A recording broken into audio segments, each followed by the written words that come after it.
देखो भाई, line and angles पढ़ना है, सबसे पहले समझते हैं हम लोग लाइन क्या होता है। ठीक है, अब ये समझेंगे, बेसिक है लेकिन 10th में भी काम आएगा, डिफिनेशन पूछेगा नहीं लेकिन याद रहना चाहिए। पहला हमारे पास है लाइन। तो लाइन ये सबको पता होगा कि लाइन किसको बोला जाता है। ठीक है, लाइन हम उसको बोलते हैं जिसका कोई भी एंड पॉइंट नहीं होता। लाइन किसको बोलते हैं? जिसका कोई भी एंड पॉइंट नहीं होता। जैसे ये हमारे पास क्या है, ये जा रहा है, कहां तक जाएगा ये हमको पता नहीं है। उसके बाद हम लोग पढ़े हैं लाइन सेगमेंट। क्या पढ़े हैं? Line segment. लाइन सेगमेंट पढ़े हैं जिसका कै गो एंड पॉइंट होता है भाई? 2 गो एंड पॉइंट होता है। देखो यहां से यहां गया और जाकर के क्या कर रहा है? रुक रहा है। ए बी, और ए भी क्या है? ए बी है, लेकिन ये कहां जाएगा हमको पता नहीं है, लेकिन इसको पता है कि यहाँ पे क्या होगा? रुक जाए। फिर एक पढ़े हम लोग रे पढ़े हैं। रे पढ़े हैं जिसका कै गो एंड पॉइंट होता है भाई? ए गो एंड पॉइंट होता है। ये आगे जा रहा है, कहां तक जाएगा ये हमको पता नहीं। ये 3 बात समझ में आया। इसके बाद हमारे पास आता है एंगल के बारे में। किसके बारे में? एंगल के बारे में। अब इसको ध्यान से थोड़ा समझना है। हाँ, जब 2 रे जो हो एक पॉइंट से क्या हो? ओरिजिनेट करता हो, निकलता हो, इसके बीच का जो डिस्टेंस होता है यही हमारा क्या कहलाता है? एंगल। यानी क्या कहलाता है? थीटा कहलाता है। और इसको पढ़ने के लिए, जैसे ए है, ये बी है और ये क्या है? सी। इसका नाम हम लोग पढ़े हैं तो क्या बोल सकते हैं? एंगल बी ए सी, चाहे इसको बोल सकते हैं सी बी और क्या? ए। राइट बात है। जिस भी एंगल का बात होगा वो हमेशा कहाँ होना चाहिए? बीच में। आना चाहिए बीच में। अब हमारे पास अगला पॉइंट जो आता है टाइप्स ऑफ एंगल आता है। टाइप्स ऑफ क्या आता है? एंगल आता है। ऑफिस के क्लास के बगल में चले जाओ। टाइप्स ऑफ क्या चीज? एंगल। अब टाइप्स ऑफ एंगल में देखो सबसे ज्यादा जो परेशान करने वाला है वो आता है कॉम्प्लीमेंट्री। ठीक है, कॉम्प्लीमेंट्री। और एक होता है क्या चीज? सप्लीमेंट्री। सप्लीमेंट्री और क्या होता है? कॉम्प्लीमेंट्री। जब 2 एंगल का सम कितना हो जाए भाई? 90। यानी एंगल ए और एंगल बी जोड़े कितना डिग्री आ गया? 90। तो क्या कहलाएगा? कॉम्प्लीमेंट्री। और जब 2 एंगल का सम किए, अगर ई भाई किसके बराबर आ जाए? 180, तो इसको क्या पढ़ेंगे? सप्लीमेंट। कोई डाउट नहीं इसमें? याद करने का तरीका है कि पहले सी आता है तो पहले कौन आता है? 90, और बाद में एस आता है तो बाद में कौन आता है? 180 आता है। कोई दिक्कत नहीं यहां तक। उसके बाद हमारे पास पढ़े हैं एक्यूट एंगल होता है। ठीक है, फिर क्या होता है हमारे पास? राइट एंगल होता है। क्या होता है? Right angle. उसके बाद हम क्या पढ़े हैं? ऑब्ट्यूज एंगल पढ़े हैं। ऑब्ट्यूज एंगल, इसका पढ़े हैं एक्यूट एंगल, वैसा एंगल जो 0 डिग्री से ज्यादा और 90 डिग्री से कम। यानी थीटा जो होना चाहिए ग्रेटर 0 लेस क्या चीज? 90। राइट का मतलब क्या पढ़े? थीटा इज इक्वल टू कितना? 90। ऑब्ट्यूज एंगल का मतलब क्या पढ़े हम लोग? थीटा जो होना चाहिए 90 से बड़ा और 180 डिग्री से छोटा। क्लियर है? फिर क्या पढ़े हम लोग? रिफ्लेक्सिव। क्या पढ़े हैं? रिफ्लेक्सिव। इसका मतलब हम लोग क्या पढ़े हैं कि थीटा जो होगा 180 से बड़ा और 360 से छोटा। फिर अगला क्या पढ़े? कंप्लीट। कंप्लीट एंगल, इसको क्या पढ़े हैं? थीटा किसके इक्वल टू होना चाहिए भाई? 360 के बराबर होना चाहिए। इसमें यहां तक में कोई समस्या नहीं, ये सबको इतना तक आता होगा। इसके बाद होता है हमारे पास क्या? Straight angle. ठीक है, स्ट्रेट एंगल जिसको हम लोग क्या पढ़ते हैं? 180। और एक हमारा लीनियर पेयर भी बनाता है। क्या बनाता है? Linear pair. उसका भी मतलब होता है कि जब 2 एंगल का सम कितना डिग्री हो? 180। जैसे ये सीधा लाइन है, यहां से एक लाइन ऐसा खींचे तो इस एंगल और इस एंगल का सम भी कितना होता है? 180। अगर ऐसा होता है तो उसको हम क्या पढ़ते हैं? लीनियर पेयर पढ़ते हैं। क्या पढ़ते हैं? Linear pair. जैसे मान लो ये दे दिया 2x और ये दे दिया कितना? x। पूछेगा बताइए x का वैल्यू कितना होगा? किसका वैल्यू पूछा? x का। तो यहाँ पे हम लोग x को कैसे निकालेंगे?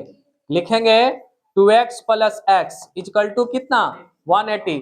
अब बगल में ब्रैकेट में करके क्या लिख देंगे लीनियर पेयर से। तो यहां से आ गया हमारे पास 3x इक्वल टू 180। x का वैल्यू कितना आएगा 60। तो पता चल गया अगर ये 60 होगा तो ये कितना होगा भाई 120 होगा। कोई डाउट नहीं, यहां तक सबको समझ में आ रहा है। नेक्स्ट हमारा होता है जब हम क्या करेंगे, पढ़े हैं कि दो लाइन जब एक दूसरे को क्या करता है इंटरसेक्ट करता है।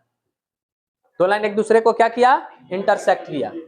अब जैसे इंटरसेक्ट करेगा तो इसके बारे में हम लोग पढ़े हैं कि यहाँ पे ई होता है और ई एंगल, इसको बोलते हैं वर्टिकली अपोजिट एंगल, जिसको डिनोट किससे किया जाता है वी ओ और क्या ए, वर्टिकली अपोजिट एंगल। अगर ये एक्स है ये भी कितना होगा भाई एक्स। अगर बोला जाए इधर कि ये y है तो ये भी एंगल कितना बनाएगा y। कुंदन बताओ कि अगर तुमसे कोई पूछेगा कि बताओ x प्लस वाई कितना डिग्री का होगा तो क्या बताएंगे, x प्लस वाई कितना डिग्री का होगा तो क्या बताएंगे 100। कैसे 180 आया, तो बात खत्म, इतना आसान अभी थोड़ा देर पहले सीखे। ये कितना डिग्री एंगल बना दिया 180।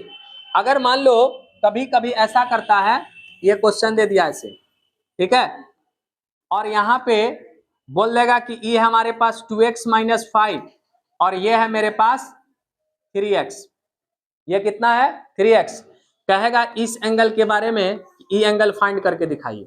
जैसे ये 0 ओ दे दिया, ये ए बी सी और ये क्या दे दिया डी। हमसे पूछेगा बताइए एंगल डी ओ और सी जो होगा वह किसके बराबर होगा।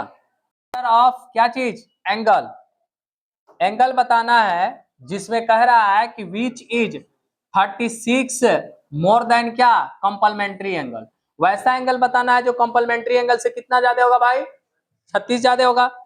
तो लेट कर लेते हैं, लेट करेंगे अगर कि लेट बी वो एंगल जो होगा मेरे पास क्या होगा x। अगर मेरा एंगल जो होगा अगर x होगा तो कंपलमेंट्री एंगल क्या होगा भाई, अगर कोई एंगल x है तो कंपलमेंट्री एंगल 90 माइनस क्या होगा x होगा। कोई दिक्कत है इसमें। अब कह रहा है कि दोनों में क्या रिलेशन होगा, तो देखो कह रहा है कि find the measure of an angle 36 मोर होगा किससे कंपलमेंट्री एंगल से। यानी ई जो एंगल है ये ज्यादा होना चाहिए, किससे ज्यादा होना चाहिए भाई कंपलमेंट्री एंगल से। कितना ज्यादा होना चाहिए 36 कर दिए 36।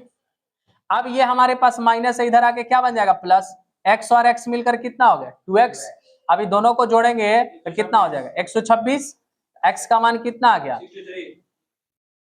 63। तो वो नंबर कौन सा है, वो एंगल क्या है 63 है जो कंपलमेंट्री एंगल से कितना ज्यादा होगा 36 ज्यादा होगा।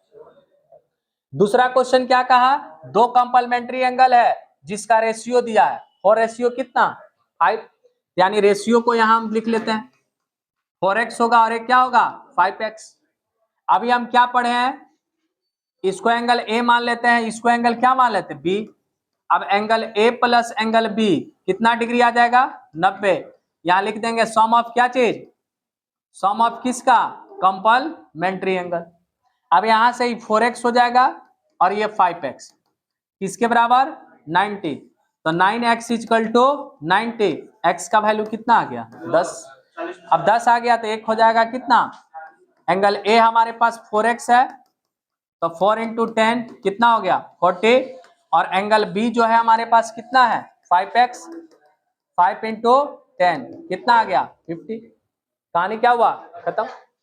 अगला क्वेश्चन क्या है, बहुत आसान क्वेश्चन है ये सीधा लाइन बना रहा है और सीधा लाइन बनाएगा तो सबका एंगल का सम कितना होता है 180 होता है।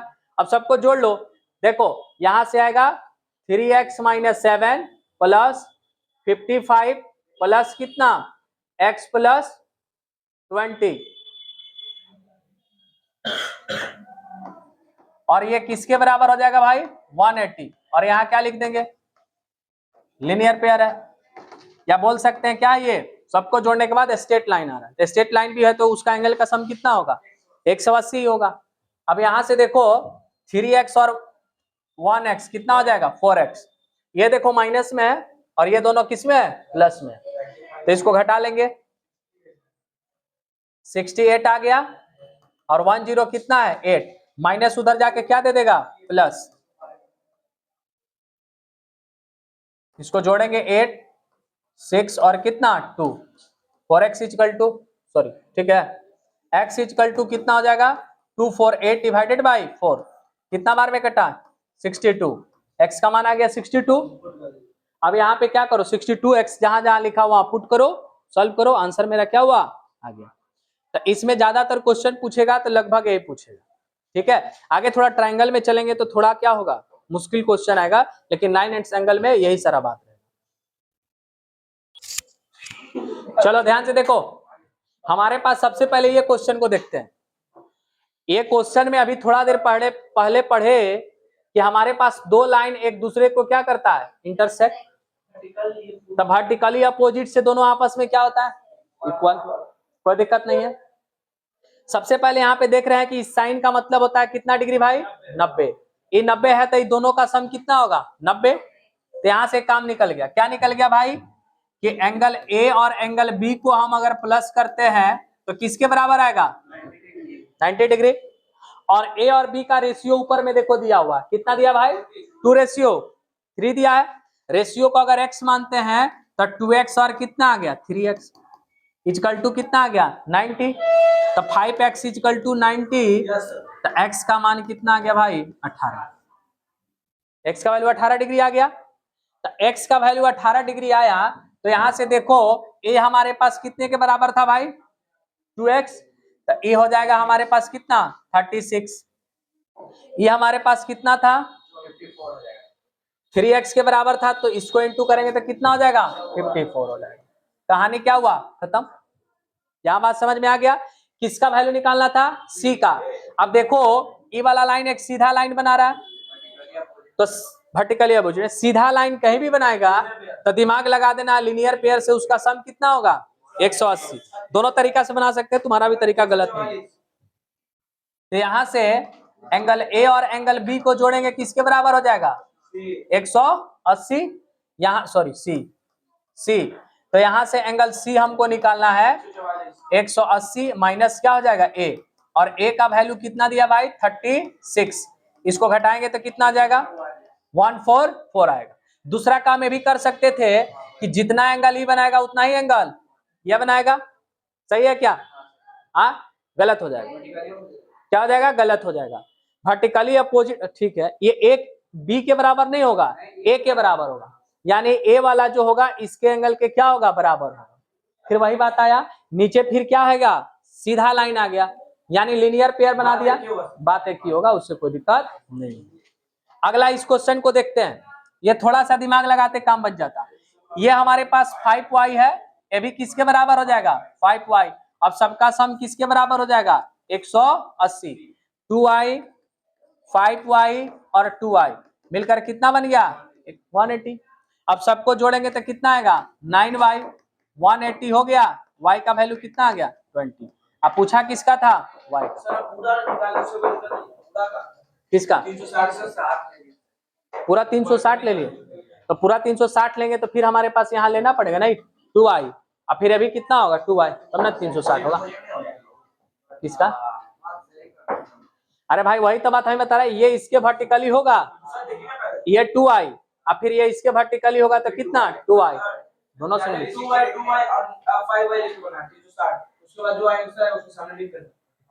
मतलब पूरा जोड़ रहा है 2y और 5y, तो पूरा एंगल बना रहा है कंप्लीट नहीं ना बना रहा है, तो कैसे ले लेंगे 360, ये सारा मिलकर आ रहा है ना, ये सब जोड़ेंगे तब आएगा, वैसे 20 वैसे 40 आ रहा होगा, तो फिर गलत है ना, हो गया। देखो ये बहुत जगह काम में आएगा, थोड़ा इसको ध्यान से समझना है, जितना इसको प्रैक्टिकली समझेंगे समझ में आएगा, नहीं तो समझ में नहीं आएगा, जितना ध्यान से समझेंगे ठीक है। ये हमारे पास दो पैरेलल लाइन है एल और क्या है एम, इसको मान लेते हैं क्या एम एन, ठीक है। दो लाइन पैरेलल, तीसरा लाइन अगर दो जगह इंटरसेक्ट करता है तो उसको बोला जाता है ट्रांसवर्सल, क्या बोलाता है ट्रांसवर्सल। तभी अलग अलग जगह पे अलग अलग तरीके से दिखाई देता है। बस हमको याद रखना है कि जब दो लाइन एक दूसरे को पैरेलल हो और तीसरा दो जगह क्या करता हो, इंटरसेक्ट, तो उसको हम लोग क्या बोलेंगे, ट्रांसवर्सल लाइन। अब देखो इसको हम लोग कुछ देर के लिए मान लेते हैं 1, इसको क्या मान लेते हैं 2, इसको 3, इसको क्या मान लिए 4, ये 5, ये 6, इसको मान लिए 7 और इसको क्या मान लिए 8। अब इसमें भाई देखो कुछ होता है इंटरनली, कुछ क्या होता है एक्सटर्नली। अगर हम बात करेंगे इंटरनली एंगल का, किसका, इंटरनली यानी इंटीरियर एंगल, किसका बात करेंगे, इंटीरियर एंगल। तो ध्यान से एक बात को समझना, इंटीरियर मतलब अंदर और एक्सटीरियर मतलब बाहर वाला एंगल। तो इस दोनों लाइन के जो बीच में होगा वो कैसा एंगल होगा, इंटीरियर होगा। तो कौन कौन सा एंगल होगा भाई, 1 होगा, एंगल 1 होगा, एंगल 2 होगा, एंगल 3 होगा और एंगल कौन सा होगा 4। क्लियर हो गया। अब बात करेंगे एक्सटीरियर का, यानी जो लाइन से क्या होना चाहिए, बाहर होना चाहिए। तो कौन सा हो जाएगा भाई, 5, 6, 7 और क्या 8। ये बात समझ गए यहां तक, यहां तक में कोई समस्या नहीं। अब एक क्राइटेरिया मेरा होता है अल्टरनेट, अल्टरनेट इंटीरियर एंगल। अब नाम से ही पता चल गया कि अल्टरनेट का मतलब होता है एक को छोड़ने के बाद एक होना चाहिए, या अगर कहीं भी ये किसका फिगर बनाता हो, जेड का फिगर, तो जो एंगल ये होगा वही एंगल ये होगा। कौन सा क्राइटेरिया से, अल्टरनेट इंटीरियर एंगल। तो अब इंटीरियर में खोजो कहां कहां फिगर जेड बना रहा। तो ध्यान से देखेंगे हम लोग, तो ऐसा जेड का फिगर देखो यहां दिख रहा हमको, ऐसे गया, ऐसे गया और ऐसे घूम गया, यानी एंगल 1 जो होगा एंगल किसके बराबर होगा 4, एंगल 1 एंगल 4। एक और दिख रहा है एंगल 2 एंगल किसके बराबर होगा, अल्टरनेट इंटीरियर एंगल हो गया, इसमें कोई दिक्कत नहीं। अब हमारे पास आता है क्रॉसपॉन्डिंग, क्रॉसपॉन्डिंग एंगल।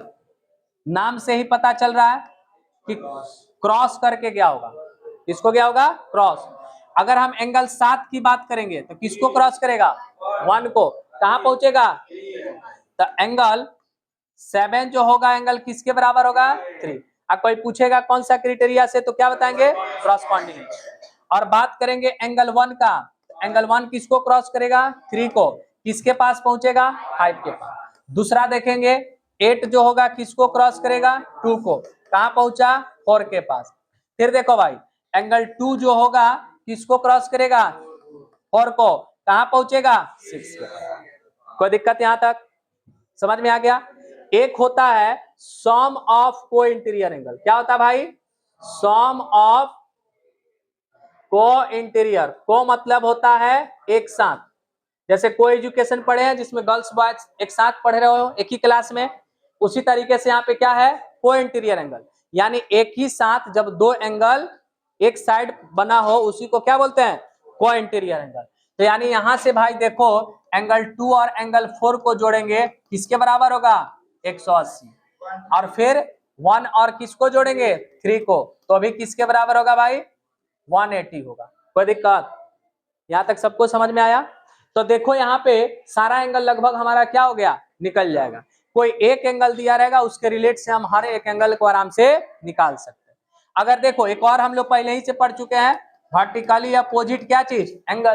तो देखो ना ध्यान से, एंगल 8 किसके बराबर, 1 के बराबर, ये भी रूल अप्लाई कर सकते हैं। एंगल 7 किसके बराबर होगा, 2 के बराबर। एंगल 3 किसके बराबर, 6 के बराबर। एंगल 5 किसके बराबर, एंगल 4 के बराबर। ये भी करेंगे, गलत नहीं है। लिनियर पेयर भी हम लोग पढ़े हैं भाई, तो हम लिनियर पेयर कहीं भी लगा सकते हैं जहां एक सीधा लाइन बनना चाहिए। तो ध्यान से देखो ना, ये एक सीधा लाइन ही बना रहा है, तो एंगल 3 और 4 को जोड़ेंगे किसके बराबर आ गया, 180। किसी को मन कर रहा है कि एंगल 5 प्लस 4 को 6 को करेंगे, इसको भी क्या बोलेंगे हम, 180 बोल सकते हैं। फिर देखो भाई वापस एंगल 7 प्लस एंगल 8 ये भी किसके बराबर होगा, 180। एंगल 1 प्लस एंगल 2 किसके बराबर होगा भाई, 180 होगा। यहां तक में कोई कंफ्यूजन, कोई एक एंगल दे देगा और कहेगा बाकी आप सारा एंगल क्या करिए निकाल के दिखाइए, हम आराम से क्या कर सकते हैं, निकाल के दिखा सकते हैं। अब जब इसमें समझाया हुआ है, थोड़ा सा दिमाग लगाते तो क्वेश्चन क्या होता, बन जाता। अब ध्यान से देखो, ये हमारे पास 30 लिखा हुआ है, अभी ने यहाँ पढ़े कि एंगल 1 जो होगा एंगल क्या होगा, 8 के बराबर होगा क्रॉसपॉन्डिंग एंगल से। तो डायरेक्ट हम वर्टिकली अपोजिट एंगल से, क्रॉसपॉन्डिंग से नहीं, किससे, वर्टिकली। अब पहले देखेंगे कौन आसानी से हमारे पास निकल जा रहा है, उसको बारी बारी से निकाल लेते हैं। तो पहला हमारा निकल गया भाई क्या चीज, एंगल 2 इजकल टू 30 डिग्री, बगल में लिख देंगे क्या चीज, वर्टिकली अपोजिट, पहला निकल गया। दूसरा देखो एंगल 4 इजकल टू भी कितना होगा 30, और ये क्या हो जाएगा, अल्टरनेट इंटीरियर एंगल। बात क्या हुआ, खत्म। एक और चीज निकल गया कि देखो ये क्रॉस कर रहा है किसको, 5 को, यानी एंगल 6 बराबर एंगल कितना हो जाएगा 30, किससे हो जाएगा। अब कोई दूसरा भी तरीका से बनाया होगा तो गलत नहीं है, गलत तो भी नहीं है। क्रॉसपॉन्डिंग एंगल से 3 गो निकल गया, बाकी हमारे पास बचा के गो है 4 गो। अब देखो जब ये 6 निकल गया तो 6 और 4 दोनों आपस में बराबर तो हो ही गया। बाकी देखो एंगल 5 प्लस एंगल कौन सा 30, ये क्या हो जाएगा 180। क्या पढ़े थे, को इंटीरियर एंगल, सम ऑफ क्या चीज, सम ऑफ को इंटीरियर एंगल। यहां से एंगल 5 इजिकल टू 180 माइनस 30, कितना निकल के आ गया 150। अब 150 आ गया तो जो 5 होगा वही मेरा क्या होगा, तो angle 5 equal to angle 7, 150 vertically opposite angle. एक और बन गया। अब देखो जब 5 बन गया तो क्या हुआ, 1 भी बन गया, कि एंगल 1 जो है एंगल किसके बराबर है भाई, 5 के बराबर, कितना हो जाएगा 150, किससे हो जाएगा, क्रॉसपॉन्डिंग एंगल से। तो देखो 2 3 6 यहाँ निकला है, 5 निकल गया, 1 निकल गया, और क्या निकला 7, कौन बचा है, और कोई बचा है, सब निकल गया, एंगल 3 बचा है, कौन बचा, एंगल 3। तो जो एंगल 3 है वही एंगल 7 है, यहाँ लिख देते हैं एंगल 3 इजिकल टू एंगल 7 बराबर 150, कौन सा से, क्रॉसपॉन्डिंग। बन तो गया, यही तो क्वेश्चन का